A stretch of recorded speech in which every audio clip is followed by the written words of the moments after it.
Hello and welcome to One Storyteller, where today we are talking about The Return of the King. It's Chapter 2. It's the passing of the Grey Company. And I didn't like it. Andrew, how did you feel about this chapter? Is it good? Is it fine? Is it fine? I wouldn't even say it's fine. I have issues with it, but Interesting. I guess we'll talk about I'm it. very curious to see what your issues with it are. Yes. I do like it. It is our Deus Ex Machina chapter. Is it? Yeah. I don't know. I'll have to think about that. It feels like an anti-Deus Ex Machina chapter. It feels like they're setting Oh, I stuff up. see. Yeah, Like nothing gets solved here. Basically, it's all just yeah. set up. That's probably a better way to say it. Is it's a setup sort of chapter. Yeah, I just don't like any of the setup that's going on, Okay. and I don't Well, really we can know talk about why you're wrong. where That's it's totally fine. leading. Yeah, you can be incorrect about this. This is Mm, a chapter primarily focusing on Aragorn, Legolas, and Gimli. yes. That being said, the two primary character viewpoints are Merry at first, and then Gimli in the second half of the chapter. Yeah. And so I guess you're just carrying on. You're looking through the eyes of the short characters, which maybe explains why things are so bad. Get wrecked, short people. Imagine being under 6 foot. That's crazy. Wow. Don't look at my 5'11.5" record. My driver's license says otherwise. So you have these three. It's Aragorn, Legolas, Gimli, and Merry at first. They're left in Rohan, and it's the first section of the chapter is Theoden is making plans to go towards Gondor, and then the second half of the chapter, Aragorn splits off from Theoden, and the Aragorn, Legolas, Gimli group does its own thing. While I think the next chapter is what happens with Theoden and his group. I think, Yes, yeah. exactly. Yeah. So we'll see that a little bit later on. They basically, so Theoden is set to go towards Gondor. To do so, he needs to summon a bunch of riders of Rohan to pull an army with him, and all sorts of stuff like that. They go on this journey. They start out at night, just for fun, I guess, to go as quickly as possible, or whatever their thing is. And they are approached by a strange group. They do not know who this group is. They find identification. It is a set of, I guess, also rangers, like Aragorn's people. I don't know if these are family or what, but these are people Aragorn has worked with. Dunedain and kinsmen. Yeah. They get some identification for them, and Aragorn's like, "Ah, yes, you found me. That's great." Elrond's sons are with them, Eladan and Elro here, so we'll see if they actually do anything. And they came at Aragorn's summons, which Aragorn never sent. And so you ask the question, well, why did they come? Who sent the summons? And the answer is, we don't know. And these guys are just immediately accepted. You would think that Theoden, king of Rohan, who is currently on a mission to go and gather his armies and is kind of vulnerable as he's out here on the road with 30 people, and he's approached by a group of another 30 some odd people, you would think that he would be a little bit hesitant to accept doubling of his force when he doesn't know who these people are, and he doesn't know why they came, and they say they came in response to a message that was never sent. And yet the dialogue is just, well, we don't have time to talk about it now, and we'll talk about it later. This is problem one. What do you have a Okay, defense for this? Like what in the world is happening? I love the explanation that is here. Okay. Theoden says, "If these kinsmen be in any way like yourself, my lord Aragorn, 30 such knights will be strength that cannot be counted by heads." Um, so we saw before, like with Aemir, that uh, by their own description of themselves, the men of Rohan don't tell lies, and so they're not easily deceived. And Theoden sees Aragorn's genuine joy at seeing his kinsmen, including the specific one, Halbarad, Hmm. and says, "Okay, well, Aragorn is genuinely trusting of these people, and not only is Aragorn trustworthy, but he's like really trustworthy and noble. So he's totally gonna accept these guys." So why does Aragorn not just say, "Hey, I didn't send a message. Who sent the message?" Well, they talk about that a little bit later on too. Yeah, but you could ask that question right here. It's two lines of dialogue, right? It's Aragorn says, I think. Hold on, let me actually look it up because it's right here. Um, Aragorn says, "I didn't summon you. I only wished for you. My thoughts have turned toward you, but I sent no word. Uh, but Yes, such yes, matters must wait." No, they don't have to. You can literally just say, "So who did send for you?" And the ranger Halbrad can answer, "Well, Galadriel or whoever it was actually was the one who worded the message." And then Aragorn could say, sure. "Oh, that's cool. That's great." And then there's Yeah, yeah. no question. But as it is, it's just like, No, I understand. Yeah. why? It really feels like Tolkien was holding back for a reveal that then never really happens. That's going to be problem number 2 or 3 down the road a little bit, but Yes. we're going to talk about that a So little later. that part I can maybe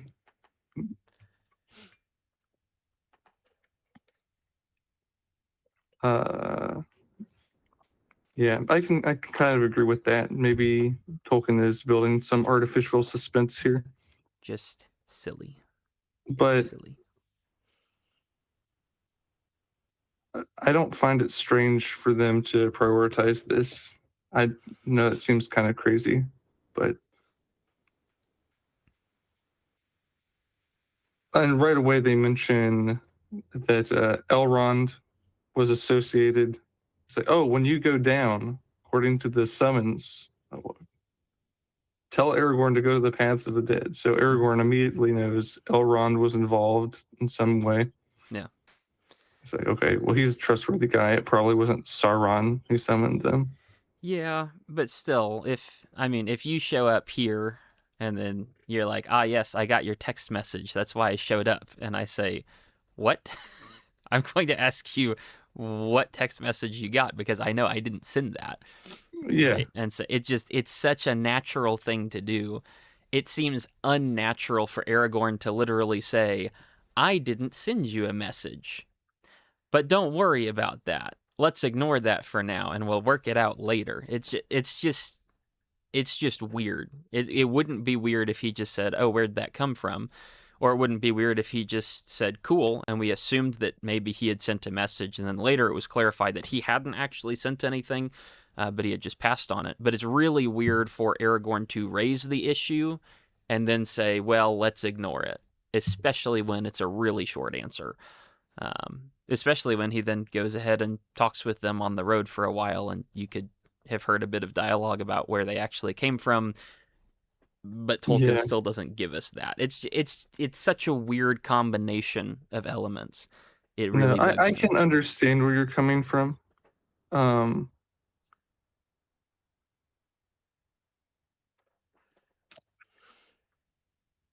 I know it's totally inconsequential. It's mostly inconsequential, yeah, but yeah. it bugs me. No. It may even be that Aragorn does get news from Halbrand, but since we're stuck in the little man perspective, this is not a heightest statement. Just like people of less influence, like Mary and then Gimli. who aren't privy to the conversation. So I don't know about this unrealistic thing. That I'm not sure if I agree with, though I see what you're saying. It's more the issue of this artificial suspense that I can understand. But I think we'll find it gets paid off in a good way, even if it does seem a little silly at this point. Oh, oh, oh. I will eagerly await your argument for why it is a good payoff. Yeah. But Well, there is to this point there's several things caught up here Mhm. that we need to remember. Um,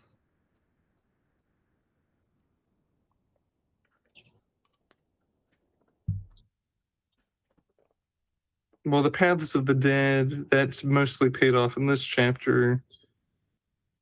Halbrand has a gift from Arwen. It's like, what's that? We'll see. or That's we cool. won't see. Oh man, we'll We talk about will. that. But not. But not. It's so lame. Oh my goodness. Sorry. What? Into the What? chapter. We'll talk about it. We'll talk about it. Yes, there is a gift of some sort from Oh my Arwen. goodness. Yeah, She's it's called just just the Lady of Rivendell, so at first I assumed it was Elrond's wife, and I was like, why is she making him something? And then I remembered that Arwen is there, and I was like, oh, that makes sense. okay. So that's good. It's a banner of some sort, but it's kept a secret. Yes. Yep. Keep that in mind for the end of the chapter. Reagan, it's okay. Yeah, it is okay. He's saving the information for when it will be best revealed. It's ludicrous. But yes, No, I it's not. understand. I understand. No, I no, still have no. issues with it from like 3 different perspectives, so Okay, well, I we'll guess get we'll there. talk about that We'll some get there more at the later. end.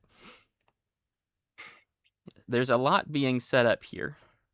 The Yes. issue is I don't like how any of it is paid off, at least right here, and I Yeah, have well, questions about the but rest of it. Reagan, that's because it's not being paid off in this chapter. Well, well, I have questions about that. Is there anything else before they actually get to Helm's Deep and camp out for the night? Yes. Okay, go ahead there. Um, one of the things that happens in this chapter is leaving behind two very different characters who end up having a pretty similar problem. And Mary's half of that is like from the first page. Mary is, well, he wants to go to Minas Tirith with his friends, or if Aragorn goes to the paths of the dead, he wants to go with him. Um, and it might seem kind of cruel. I'm jumping ahead a little bit that Aragorn doesn't end up going or taking Mary, but the these paths aren't for your average Joe, or even for a hobbit like Mary. No. Yeah, but it's Pippin just happens to be rushed off into the most important place, even though he's more inexperienced than Mary. And that, coupled with everything in this chapter, you can just imagine how lonely and useless Mary feels in the middle of all this. And that's going to be important. Well, it's important here. So we'll probably talk about that a little more, but next chapter and even the chapters after that to some degree. Yeah. Yeah, when they do get to Helm's Deep, they stay part of the night at Helm's Deep at least, and then they have like lunch there. And Theoden is very nice to Mary. Mary is looking forward to the day when he gets to sit next to Theoden and tell him stories. I think is what Theoden promised, and so there's a nice moment where he does get to do that. So that's a significant point. But otherwise, I'm sure that his displacement being a hobbit in the world of men is going to come up and be pretty relevant later on Yeah, as we yeah. keep on going. There's this moment, so they're camping out inside Helm's Deep. Aragorn just disappears. We don't get Aragorn's point of view, at least for a while, and he'll come back and explain what happens, which again is It's a little forced, but okay, that's mostly fine. There's this moment where Legolas, Gimli, and Merry are sitting around. Was that a good laugh, or was that a there, realization of there's how silly this is? there's a meta comment that I'll make here in a minute. Okay, curious. I don't know what that is. Legolas, Gimli, and Merry are sitting around talking about the Rangers, and like, well, where did the message come from? And Yeah, yeah. Gimli says, well, maybe Gandalf sent it. And Legolas says, well, maybe Galadriel sent it. And Gimli says, yeah, Galadriel probably sent it. And that's the answer we get. Yep. They have no idea. Well, that's not true. Oh, really? Where are they getting their sources from? Also, what does it mean? Did she not speak through Gandalf? Remember when Gandalf met them in Fangorn after being in Lothlorien? He had messages for the three of them from Galadriel. Yeah, but I don't remember what they were. Yeah, it wasn't anything super crazy. Okay. She told Aragorn to take courage, keep bringing hope to people. The stuff to Legolas and Gimli was not as important, but she had a message for everybody. So is the implication that she is again sending a message to Gandalf for something else, or is the implication that she sent a message to Elrond in the name of Aragorn, or like what? What exactly is supposed to be going on there? How is that an explanation for for the Rangers receiving Aragorn's message? I am genuinely confused about that. Yeah, yeah, Assuming that she's the one who actually sent the message. I don't know if there's a clarification on sure. that later. Well, not right now. Yeah, we. I think the main thrust of this implication is just that Galadriel knows what's up. Like, even though she hadn't talked to them, she gave relevant messages beforehand. Mm-hmm. And so I think Legolas and Gimli realize, well, she's probably still up to that. And the Rangers aren't foolish or flippant people. And it'd be significant for them to send 30 of their warriors away from their duties in the Shire. So the message itself practically must have come from some kind of elf or Dunedain. And so that really narrows down your options practically to like only Gandalf or Galadriel. Like those aren't just random guesses. Those are like the only two people this could possibly be.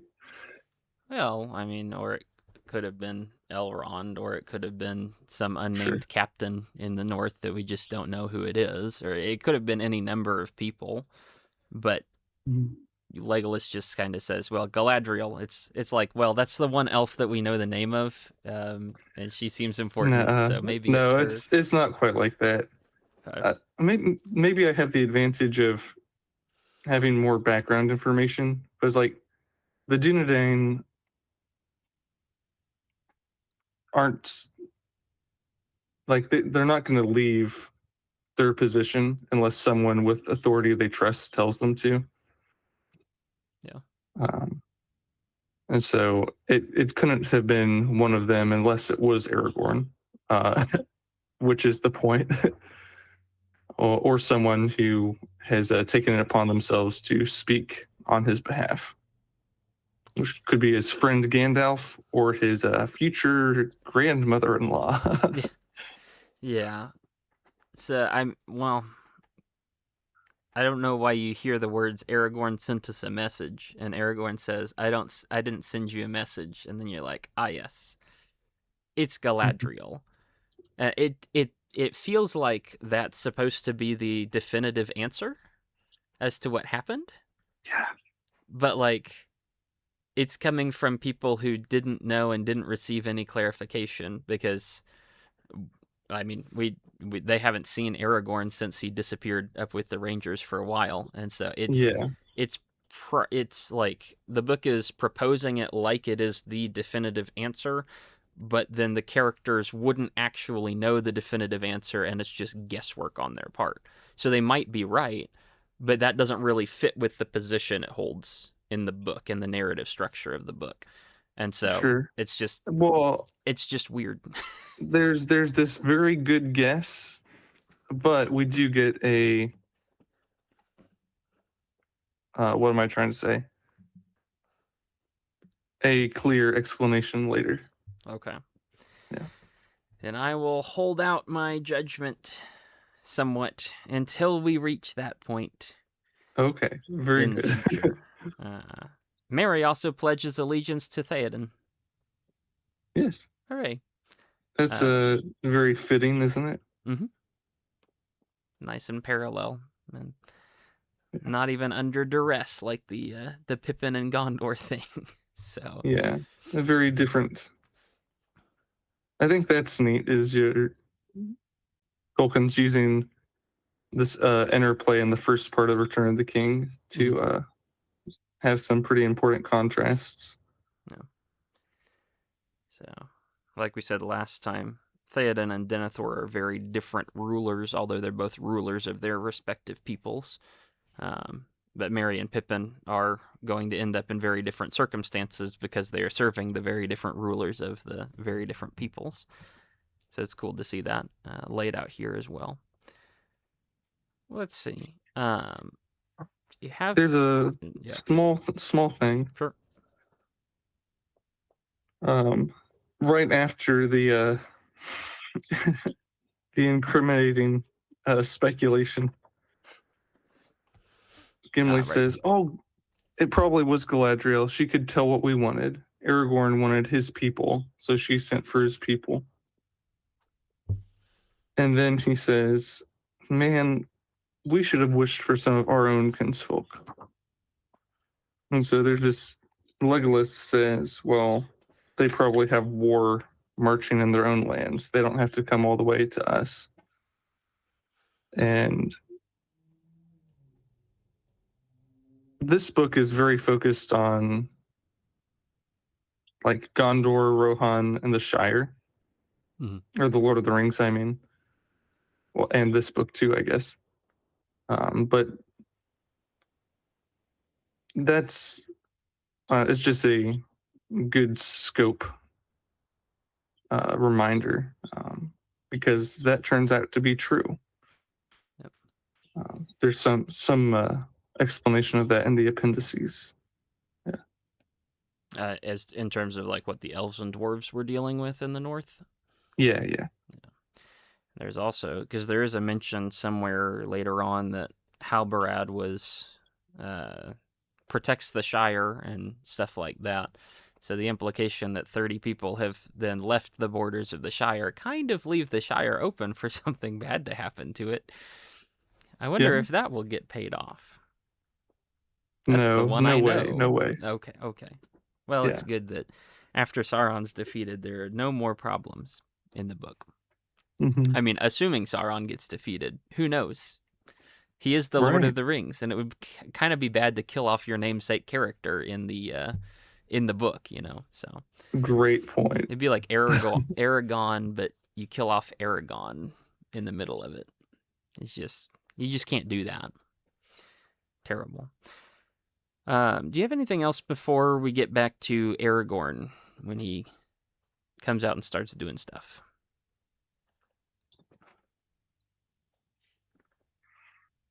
Oh,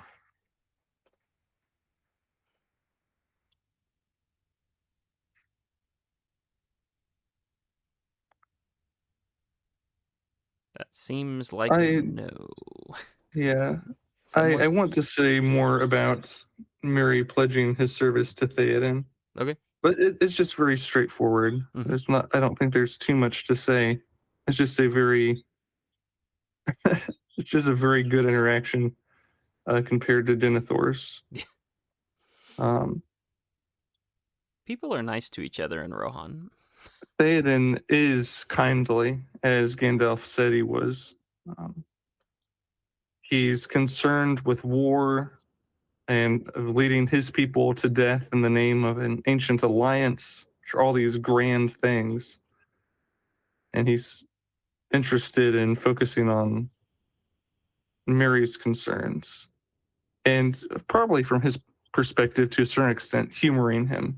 Yeah. You know, it's going to turn out, spoilers, that even though Mary pledges his service, he says, well, you're not riding to war with me. Yeah.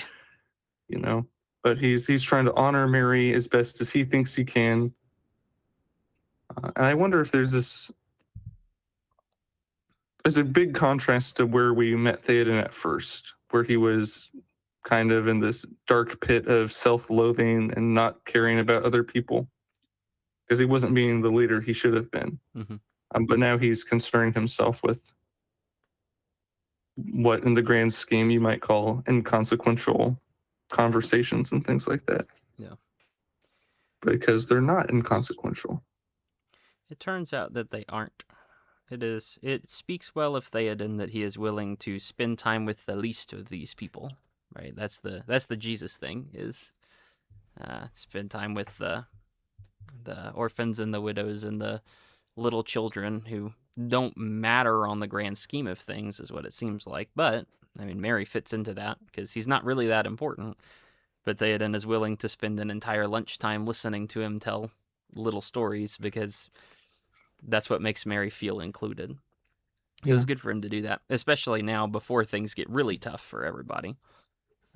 Good to take the time out. Yeah. Very cool guy. I like Theoden. Oh, yeah. He's nice. He's great. Aragorn finally comes out of the area in Helm's Deep wherever he was taking counsel. And he is not having a good day. It's what it seems like. It describes him as looking really rough. He's had a bunch of years added to him, seemingly overnight. And he also is now saying, well, I gotta go down the paths of the dead, which is something he was very hesitant to do when Eladan or Elrohir initially mentioned it to him. But something that he heard in council with the Rangers really makes him want to do that. I wonder if that's going to be difficult for him to do. It's not, but we'll get there later in the chapter. There is a really weird conversation here that I don't get, and maybe you get this better because of geography and such. Theoden is already going to a place called Dunharrow, which is where the gate is. Yes. And Aragorn decides to not ride with Theoden, but he goes to Dunharrow anyway. And so is Theoden taking... It seems like Theoden is taking a longer route to go to Dunharrow, but it talks about how he's going through the hills and Aragorn's using the plain. But why is he doing that? Like, why is Theoden taking longer? If everything's such a time pressure, why is Theoden delaying? Oh, I might be missing something. I think it's just a matter of how many men they have coming with them. Okay. So just like a big baggage train and they can't go as fast?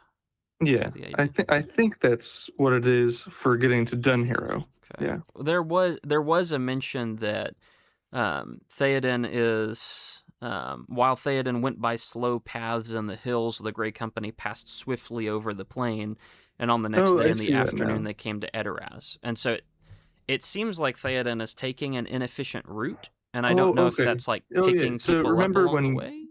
Remember when Gandalf said to ride at night and by secret ways because of the ringwraiths flying around? Mm-hmm.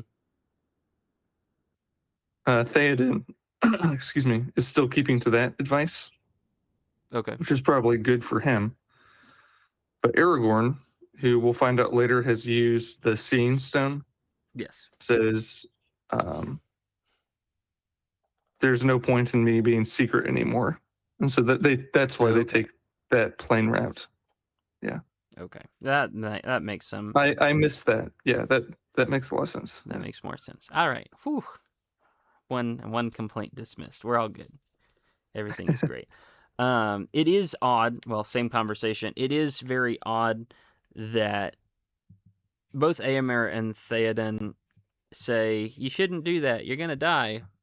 But okay. And there doesn't seem to be any real resistance. It could be because, they're people of Rohan and Aragorn is his own man and he's really the king. And so he can make the decision. But I don't know. It feels like there would be in real life more of a resistance if you saw your friend doing something that was so legendarily stupid as everybody in the world seems to believe this is. Um, it felt like there would be something else there, but there's not. And so Aragorn goes with little complaint from anybody else, it seems. At least so far. He'll find some in Eowyn later on, but not here. Yeah.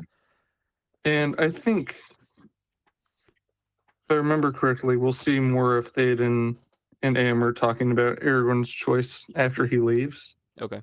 And they have more doubt than they express to him. Yeah. But I think it's that straightforward trust. It's like when you look in the eyes of somebody who says, I've decided I'm going this way, Mhm.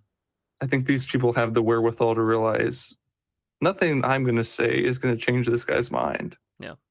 Or they try just once, say, that's crazy. Are you sure? Okay. And they have their own doubts, especially Amber. Theoden is like a little more open to maybe something unexpected happening. Yeah. But they also, so there's the fact they don't think they can change his mind, and also, especially for Theoden, he says, "Well, maybe you won't die like everyone else has." Yeah. And there he goes. Mm. Aemir does say, well, it's unlikely that we're going to meet again. And Aragorn says, but maybe we will. And that's the whole, that's basically the whole conversation. So for whatever reason, they do let him off a little bit easy. And maybe it is because it's been expressed before, I think, in Two Towers that Aragorn is king of Gondor and Theoden doesn't have rule over him. And so, he's allowed to make that decision. I would just and that's another practical part, right? Mm-hmm. Is Merry's pledged himself to Theoden, but the other people are independent, Yep. So that's definitely part of the dynamic going on. Yeah. And that's one other reason why Aragorn would leave Merry with Theoden, because, hey, Merry, you've got your allegiance there now. You can't just hang out with us for no reason. You have to stick with them. I think there's part of this lack of explanation on Aragorn's part is probably this suspense being built. Yes. But also, I think it's sort of practical, pragmatic of Aragorn. He doesn't want to take these paths, but he's seen in the stone. We can talk more about what he must have seen to inspire him to take this road. Yeah. He's taking it because he believes there's a chance that he can fulfill this ancient oath that Elrond remembers, or basically prophecy. But he also doesn't want to get their hopes up for no reason, I think, is why he doesn't provide more of an explanation. Yeah, I guess that's fair. It's after the Eomer and Theoden conversation that Aragorn chats with Legolas and Gimli, and that's where he explains more of what's been going on and why he's at the place he's at. So he used the Palantir. Yep. And basically mentally wrestled Sauron, kind of beat him up a little bit, took the rock back. And that is a rock fact, as the kids say. And now I like how Aragorn said it. The right cannot be doubted. The strength was enough. Barely. Yeah. There are two things that allow you to successfully use the rock. which I guess someone like Denethor, spoilers, would be missing both of them because he really doesn't have a right over it. He's not the king, and Hmm. he's definitely not strong enough for it because he's just a normal human being. Yeah. Aragorn has both, and so Sauron now knows that he exists and is a little bit afraid, probably. Um, uh, Aragorn said something about how he hasn't reached the point where he doesn't have to fear anymore, and he's always doubting things. So Yeah. that's who Sauron is, not the omnipotent super being, but just a That's correct. strong guy, for a little bit at least. So he uses this Palantir thing now that he has control of it, and he sees a new threat that is described as the thing that will distract Gondorian forces from defending Minas Tirith. So I'm assuming, here's my guess, that it would be the Corsairs that were mentioned that were harrying the coast. Yeah. The movie definitely helps with that because that's kind of what they go and do. Yep. But I would think that they go and do that because that would be what's hinted at in in this chapter here. Is that his deal? He's cutting through the mountains to go beat up the pirates, basically. Yeah. So Rohan is like right on top of Gondor, Yeah. but the only way you can get to Gondor from Rohan is going around the mountains that cover most of the border. Yep. And so you can go all the way to the far western boring lands of Gondor, which are all just like a redneck farmer Gondor country, Yeah. or you can go around to Minas Tirith. Mm-hmm. And Aragorn's going to cut basically right through the middle and try to help out those central fiefdoms that are forced to keep so many of their troops back to fight the Corsairs. Yeah. Yeah. Because part of the disappointment in the last chapter was nobody sent the forces that they should have because everybody had to defend their own homesteads or whatever it was. Exactly. Yeah. So he's going to try and solve that problem.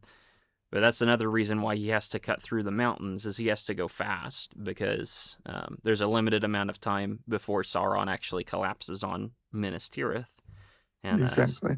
starts making a war for that. So he also does quote the seer's prophecy. Basically, there was you can correct me if I'm Oh, wrong on the history. crazy prophecy. Oh, go ahead. There is Isildur when the last alliance of elves and men was going to fight Sauron, I think, Isildur went to these people in the north and called upon them to fulfill their oaths and come fight Sauron. But they really liked Sauron, and so they went and hid in the mountains instead. And Isildur cursed them that if the good guys won the battle, then those people in the mountains would never rest easy and such like that. It's basically that's the plot. Yeah. The oaths are crazy stuff, man. Mm-hmm. So these, well, more than that, these people had been living with Gondor for a while and had pledged to help against Sauron. Okay. And Isildur says, "Okay, it's time to fulfill your oath because we're about to go fight Sauron." And they say, "Actually, no." And it wasn't just cowardice; like they were worshiping Sauron in the mountains, but were also too degenerate to even help Sauron out. Yeah. So these were And just scummy people. yeah, once Isildur beat Sauron, they fled from Isildur's wrath. Okay. And eventually dwindled in the mountains. But they could never move on because their souls were cursed for all eternity Yes. until they fixed it. Yeah. So yeah, we've talked about that, the idea of oaths and oath breakers before, especially with it was Gollum in Two Towers who made the oath and then proceeded to kind of break it, but not technically, but totally break it. Right, and so there's that idea as well. So that was set up, and that is paid off here. Hey, that's a good thing in this chapter. Who knew? Yeah. Some of them can exist. So that's the explanation basically. And from there, Aragorn sets out. They're going to take a pit stop at Edoras on the way to Dunharrow, and that's what we'll talk about next. Do you have anything about Aragorn's conversation with Legolas and Gimli, or any of the travel before they get to Edoras and the whole Eowyn thing? Gimli says funny stuff. He does. There's a reason he's the comic relief character in the movies, because he's the comic relief character in the books. Yeah, he has a more quality humor about him. I hope the forgotten people will not have forgotten how to fight, for otherwise, I see not why we should trouble them. Mm-hmm. A good Oh line. my goodness. Very true. There's no real point to call them unless they can kill stuff, because at this point the world has devolved into killing stuff, and whoever can do that better is the one who wins. So Yeah. things get very simple near the end, unfortunately. That's how it goes. Anything else?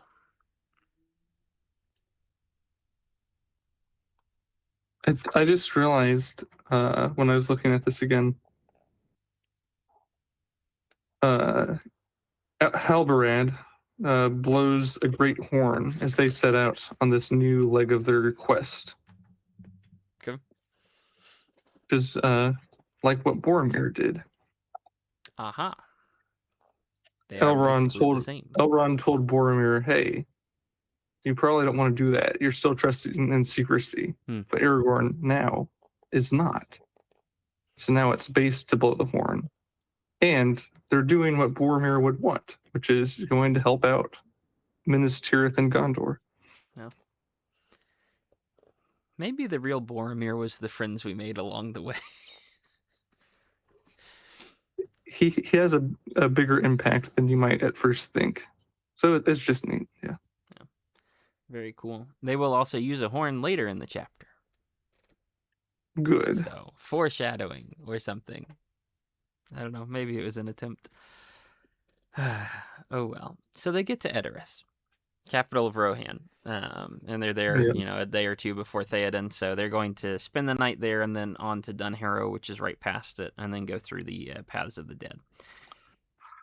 And Eowyn is there. And, man, I do not like her.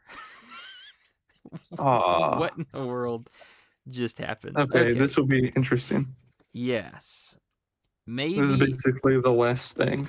Maybe I'm misunderstanding something, but she strikes me as incredibly immature in this whole conversation. That's part of it.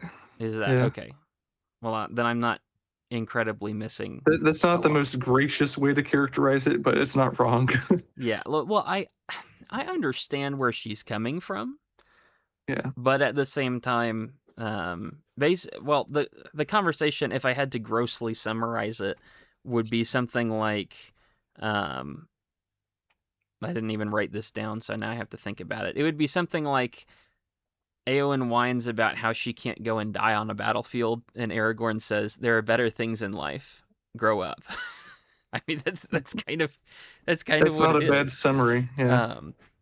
And so I feel like she wasn't this persistent or driven maybe in the last book, or maybe we just didn't see as much of her, or it didn't strike me as much for whatever reason. Yeah, we didn't see as much. We'll talk through some specifics, but this is existential for her, especially once she hears that Aragorn is heading to the Paths of the Dead. Yeah. Where to start this? So she's understandably not thrilled with that. No. But she tries to get on board with him because at least that would let her, do what she wants to do, which is go out and die for glory, or at least go out and fight for glory and maybe die in the attempt, but at least get some glory. Is her thing, is what she keeps coming back to, is she wants to go and fight with things. And so basically, she's complaining that she can't do what she wants because Theoden gave her a job, which was stay at Edoras and rule the country while I'm gone. Yeah. And then she's trying to just join up with Aragorn to abandon her post of ruling the country while Theoden is gone, and she just wants to kind of get out of there and go beat some bad guys up, which I understand and I sympathize with that. I would hate being stuck in the desk job and running a country and stuff like that, but still, um, aren't responsibilities kind of the things that we ought to do instead of the things that we always just want to do? And shouldn't she understand that? And maybe she Hmm. does, and she just doesn't feel like following that at the moment, which is understandable, but still, that's not really how adults are supposed to function. Sure. We're seeing a lot of the symptoms without having the root fully exposed Okay.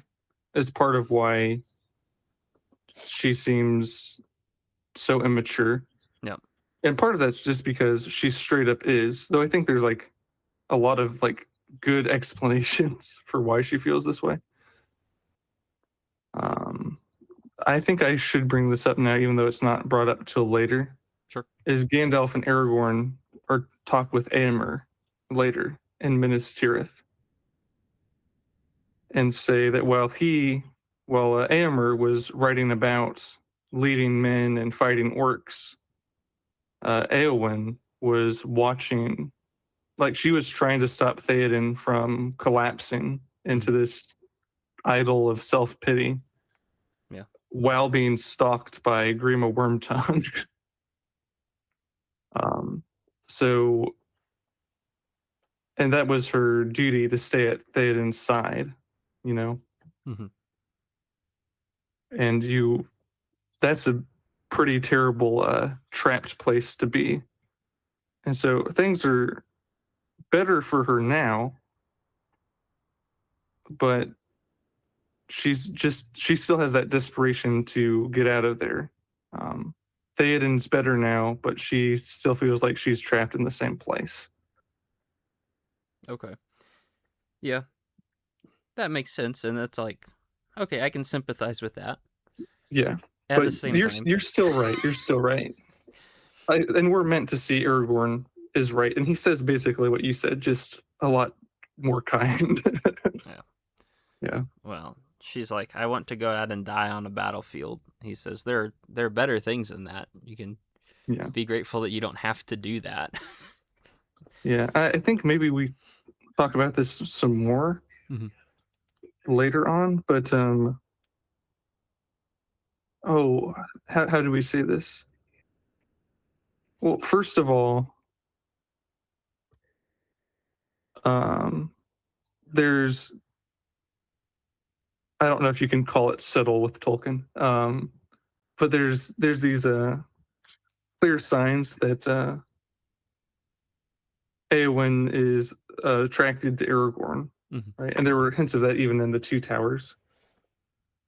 But you can see even at this point, and like the way she's talking, like about being in a cage and wanting to fight. It's not just a straight up like romance that's blossoming, but she's like, oh, here's a great leader who is better than the failure Theoden was. Yeah. It- yeah, if you were in such a vulnerable place because your adopted father was not being the leader he should have been, that might make you want to find a better leader to follow. Yeah. And so some romantic feelings stirred up with that, but she makes it clear like the root cause is more of a hopelessness. Mhm. It's like she's been through so much that she doesn't really like her life. She just feels trapped, Yeah. even though it's like different series of cages. She just would like to die in the culturally acceptable way. Yeah. Because Um, she is pushing against the traditional gender role of women who stay at home and raise the kids and stuff like that. yeah, like She's a there's shield some maker. precedent for what she's saying, Mhm. but yeah, that's true. Yeah. And it's understandable. It's just it's curious. She's the kind of paradoxical character where I am really curious to see where it goes and what the book has to Yeah. do with her, because as much as she complains that she doesn't want the limits that are placed on her by all these other people, um, she also arbitrarily places limits on herself by saying, death or honor and glory is only found out on a battlefield, and I can't find Yeah. it at home. And so, as much as she is correct that, like, yeah, I wouldn't like it if people limited what I could do either, she's also the one who's limiting what she can do because she's not, actually pursuing the things that she can do and the things that she's told to do and the things that she's assigned. And so it's like, well, she's kind of causing all her own problems. And I'm curious as to where that goes when she goes out to war, and then, like, what are the repercussions of that? Yeah. Um, You'll never guess who helps her fix her problems. it was herself the whole time. A No, strong and independent woman.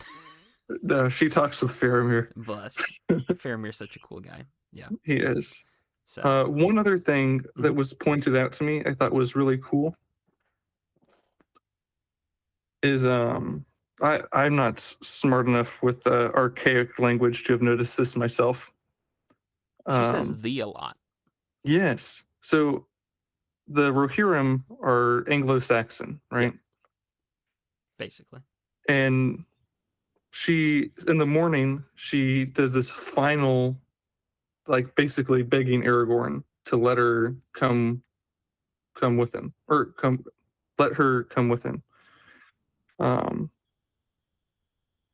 Interesting contrast between Merry and Eowyn here. Merry, he's terribly dejected, but he does stay behind. Eowyn is almost being straight up rebellious against Theoden, right? Mhm. And so part of this is Aragorn.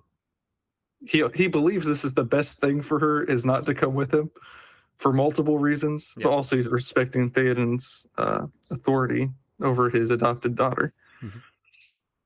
But she says, Aragorn, wilt thou go?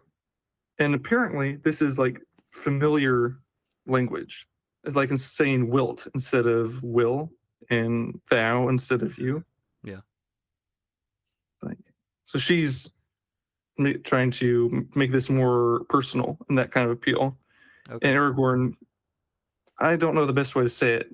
I think this sort of makes sense though, but he's keeping it professional, I guess. He says, "I will, not I wilt." Hmm. Then wilt thou not let me ride with this company as I've asked? He says, "I will not." And that keeps happening until she says, "I beg thee," and he says, "No, nay, lady." Interesting. Yeah, it does. It was strikingly ritualistic. At least was the thing that I noticed. Mm. Was like, why are you saying "the"? You don't say that.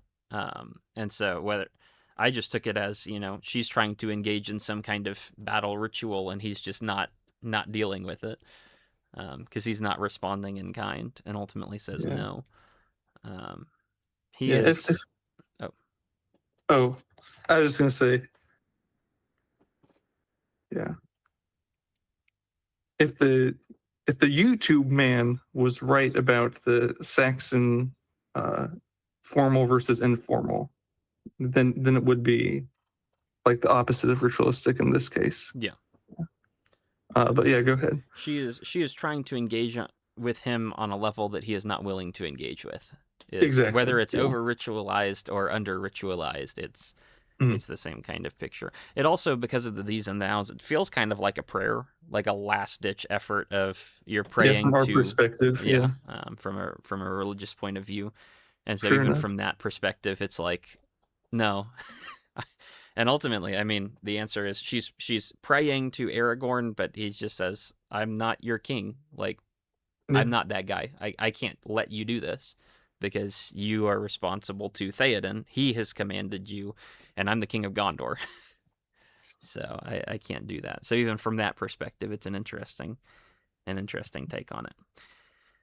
So I'm very curious to see where she goes. I don't really like her in this chapter, but we'll see where that ends up and what point Tolkien tries to draw out of it.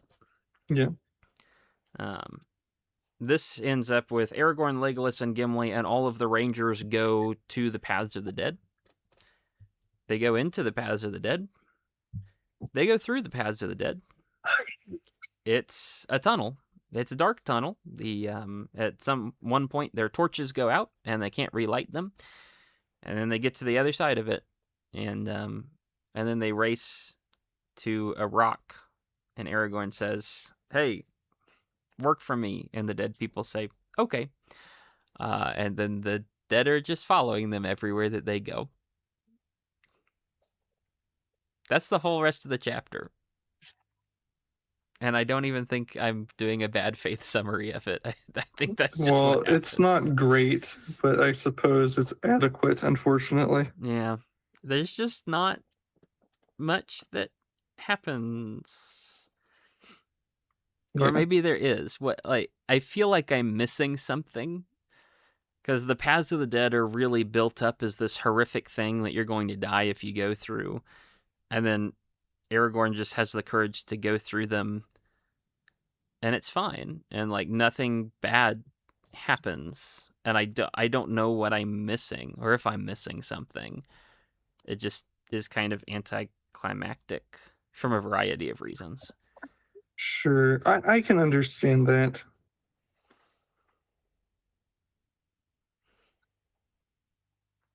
I get the real point of the book is there's a struggle later on, and this is set up for that. And so from that perspective, I'm not bothered that there's not a big fight here, because this is just laying the groundwork for something later on. At the same time, when you lay so much groundwork for why this should be a struggle, and then it really feels like it's not.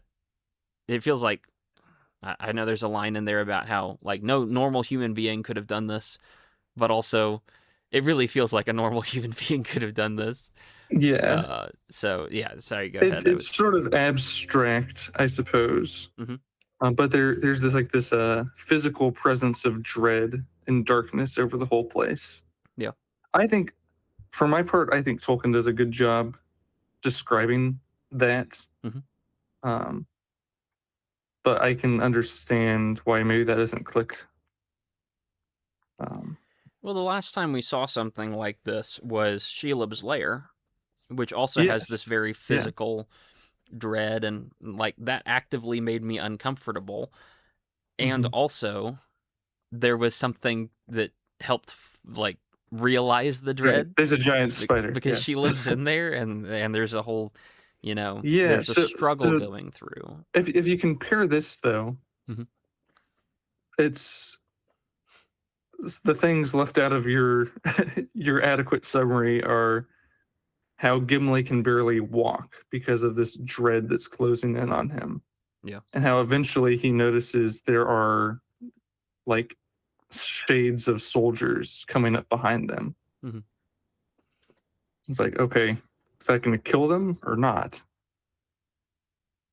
I think maybe something that can turn your lack of connection with this chapter into a good thing is the difference between this and Shelob's Lair is that there's a guy leading the way who's not afraid. Okay. He's kind of like the anti-Gollum. He didn't leave them to die. He's straight up leading them through here. And it's Aragorn. And I think this is him. This is one of the good examples of him doing what Gandalf told him to do. He said he was without hope for a lot of the Two Towers, or first part of the Two Towers. And when he speaks to Gandalf, he says, well, I have hope now. And if I remember right, Gandalf says, well, you're going to be passing that along to people, or at least implies something like that. And so we get more of an explanation about this situation later, kind of a retrospective, when Gimli and Legolas will talk to the hobbits about the experience. Yeah. But in order to be a king who gives hope to people, Aragorn has to brave the paths of the dead. Mm-hmm. And this is the first kingly step into bringing hope the way he needs to, the way it's prophesied even, and to fulfill his duty. It's an allegory for how Jesus had to be tempted before he actually started his preaching. Yeah.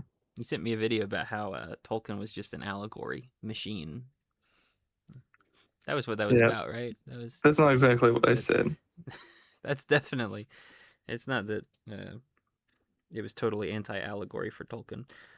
One of the things that I think causes the issue is, as much as there is some description about how terrible things are, it's like they step into the cave and then a page and a half later they're out of the cave. And so there's not really that much atmosphere, and there's not really that much time to dwell on it. Because it's just, they're in the cave and then they're out. And so even though at that point the dead are allegedly chasing them, it's like, well, the dead didn't get them when they were in the power of the dead, in the paths of the dead. Now they're just being chased outside, and that just really, it just doesn't feel the same. And so you have that moment of claustrophobia that solves itself 3 minutes later instead of, Shelob's Lair, which is markedly longer. I don't remember how long it is, but it's longer at least a little than that. bit. Yeah. So that's part of the disconnection as well. Sure. It seems like the most threatening thing is that it's dark and they don't know the way, but then they figure it out. So I don't know. They then race to a rock. I'm guessing the stone of Erech or whatever. Is that the place where Isildur first cursed them, or like, is that significant from that perspective, or why race to a rock? He cursed them here too. Okay. But it's where the alliance was first made. Yeah. So it goes to the point of the oath and then calls them to it. Yeah. That's the idea. The calling them to it is, Aragorn says, "Fight for me," why have you come? And the dead say, we went to fulfill our oath. And Aragorn says, "Fight for me." And then he unfurls his banner, and the book says it is so dark you don't even know what's on it. It's just kind of black. Mm-hmm. But it impresses the ghosts so much that they are impressed, and they decide to fight for him, apparently. So you have this, you have this whole setup early in the chapter of how important this banner is going to be, and don't unroll it until the time is right. And then when it's unrolled, you have no idea what's on it, because it's just dark. Okay. So this part I know definitely paid off later. Yeah. I know it's setting up for later. Yeah. But that at that point, that will be the second time he opens the banner. Yeah. Which is less impressive because he's already used the banner before. And it's it's not going to be less impressive. Why? It's not. It's not going to be less. And it's not. It is because it's used here.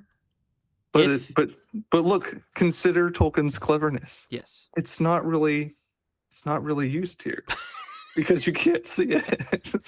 Oh, right. So if I just have poor lighting in a scene, it means it's actually really special and it will be used for some point later on. Well, if you boil it down to practicality, well, that's why he does it. Yeah. And I am convinced by it if you boil it down to that. I mean, it makes sense that you don't want to spoil the banner here. Yeah. And it's not just a spoiler thing either. If you see for the first time the spoilers, the great kingly symbol, this is the wrong place for that to be seen. Yes. Like, it's appropriate for it to be summoned, but for the readers, we need to see this in the light, like when all the other things are fulfilled and ready. So this is like the first step toward kingship, but there's a better reveal coming. Yes. Question is, why does he need to use the banner here? And I know it's like theoretically it's the sign of kingship, right? Yeah. But he flexed his kingship at Sauron with his sword. And that's what he does in the movie is he just shows them his sword. Does he use the sword here in the book? He does with Sauron. With All in right. the Palantir, it says I showed him the sword and he was Ah, I see. I see. scared. And so the sword is this proof of kingship that you have. It seems that the paths of the dead have left you alone because they recognize they recognize his words that he's calling them to the rock. And so he could easily just stand up there and show them the sword of Isildur and say, "Yeah, look, Mm-hmm. this is Anduril. I am the heir apparent, and all these other things." He has plenty of proof of his kingship. He's got the presence of a king. He's got the will of a king. It's clear he's not just some normal human being, Sure. and Yeah. he's Yeah. got the relics of a king. And then he also uses this banner, which hasn't been established as any part of kingship because it's just been knitted together by some random elf in the north, right? I'm sure it has a nice symbol on it. But that's going to be much more relevant for like Gondor later on for establishing a lasting image to go with his kingship.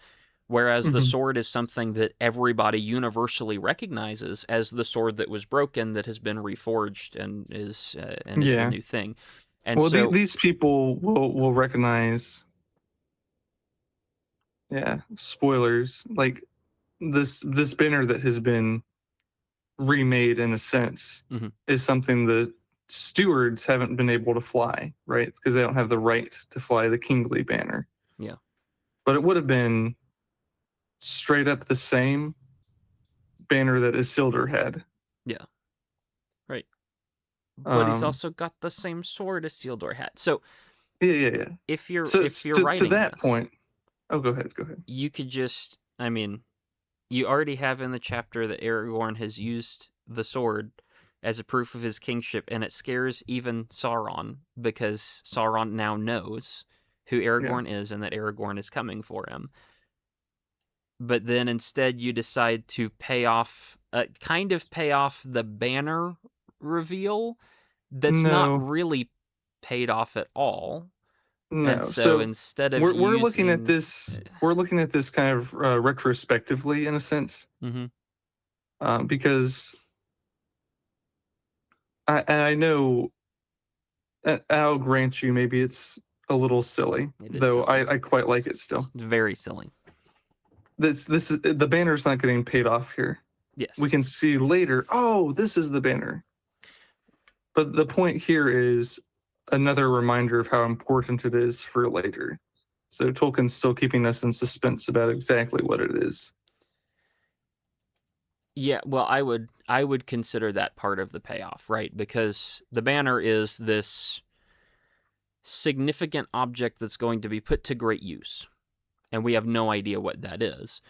Now, Mhm. we see it being put to great use. We have no idea what the object itself is. We don't know what's stitched on the banner, but Yeah, we do know that it is the sign of kingly authority or whatever it is.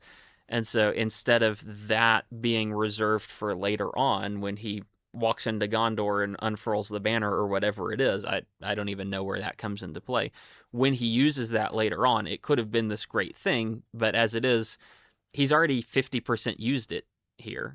Like, sure. we don't hear about the stitching, but he's already used the power of the banner, and he already had something else he could have used just as well. So I don't No, know. I It's just understand what you're saying. messy. It's just Yeah, silly.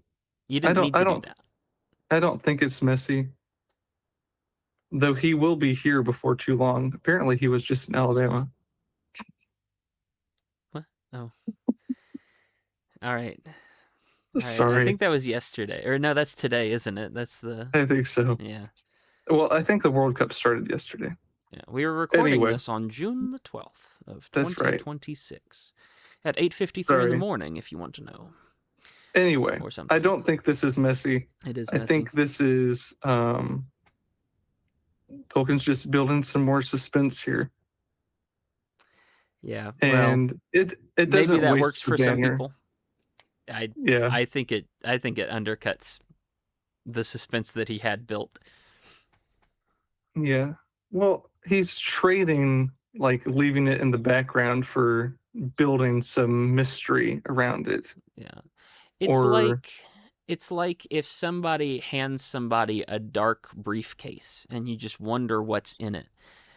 And mhm. then the guy reaches into the briefcase and you hear a gunshot. And you're like, "Man, I don't know what model of gun that is, but I wonder what's That's a in the good analogy. briefcase." And so for me that I Fair mean, enough. Fair enough. it kills That's a some of good the point. point. Uh, so it works for some people, it does not work for me, and that's Yeah.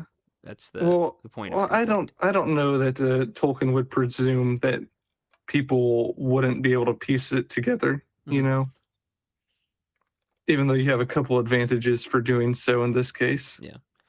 I Um, it's but not that it would be this great mystery that I have no idea it's associated with his kingship yeah, and then it that's comes a out good of point. nowhere.